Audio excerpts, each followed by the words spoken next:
Jabar yang tanggal 28. Sebelum nanti ada format atau lembar masukan yang akan disampaikan pada Ibu dan Bapak, mohon izin saya mohon pandangannya dari Kepala Cabang Dinas Wilayah 7 Provinsi Jawa Barat. Bu Endang, kami persilakan, Bu. Oke, terima kasih. Izin Pak Kadis, Pak Sekdis dan semuanya, para peserta dari FGD ini, alhamdulillah hari ini luar biasa. Narasumber-narasumber yang hadir memberikan pencerahan kepada kita. Mudah-mudahan ke depan kita bisa membuat kebijakan yang lebih bagus. Kaitannya dengan PMT atau pembelajaran tatap muka khususnya di lingkungan SMA, SMK, mungkin perlu kami informasikan bahwa tetap hampir sama dengan kebijakan sementara yang diambil oleh Kota Bandung, bahwa pijakan kita adalah SKP 4 Menteri. Ya, itu pijakan kita SKP 4 Menteri, dan kemudian ada juga tentang surat edaran dari Kadisdik Jabar yang tanggal 28 Desember kemarin disampaikan. Di dalamnya memuat tentang tahapan bagaimana pengusulan untuk melakukan PMT, ya, pembelajaran secara tatap muka.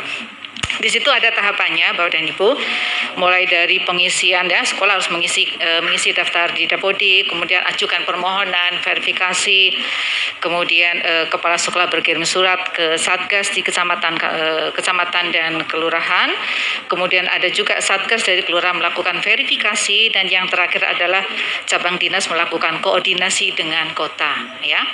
Nah, terkait dengan itu adalah tugas dari cabang dinas adalah kita melakukan tentunya sekolah, ya, pertama dulu sekolah harus melakukan bagaimana kesiapannya seperti yang diamanatkan di dalam SKP 4 Menteri. Berarti sekolah harus melakukan kesiapan sekolah mulai dari SOP, Sarpras, dan pemetaan dan sosialisasi kepada orang tua murid.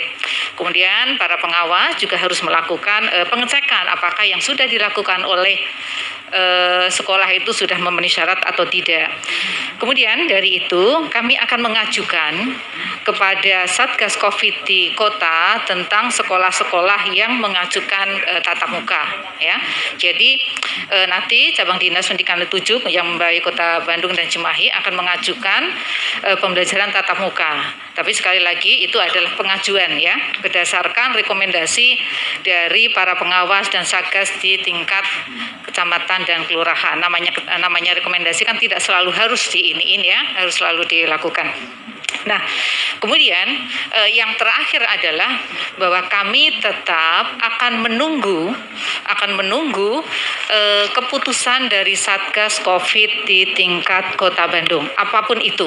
Jadi kalau kemudian seandainya Satgas di kecamatan, kemudian hasil rekomendasi dari pengawas mengokekan, tetapi kalau kemudian dari Satgas Covid tingkat kota tidak mengizinkan, kami sudah menyampaikan kepada semua sekolah di SMA, SMK, dan SMP, sekolah tidak diperbolehkan, ya.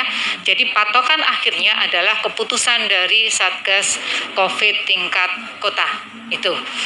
Nah, data sementara yang masuk ke kami juga sudah mendata dari sekolah yang data yang masuk baru 150 dari seharusnya 215, yang mengajukan PTM itu hanya 95 atau 63%. Ya, jadi yang menolak itu sekitar 40%. Itu data sementara di 150 sekolah yang melaporkan kepada kami. Jadi keputusan akhir adalah ada di Satgas Covid Kota, sehingga kami minta di Satgas Covid Kota untuk secepatnya memberikan keputusan, karena kami lihat, kami tahu bahwa pembelajaran tatap muka di di semester genap itu akan jatuh pada tanggal 11 Januari. Jadi hitungan harinya kan sudah sebentar lagi, ya, Pak, ya. Jadi paling tidak tanggal 8 itu sudah ada keputusan, sehingga sekolah sudah bisa mempersiapkan apakah pembelajaran secara tatap muka ataupun pembelajaran secara PJJ. Mungkin itu saja. Terima kasih. Ya, terima kasih Bu Endang, Kepala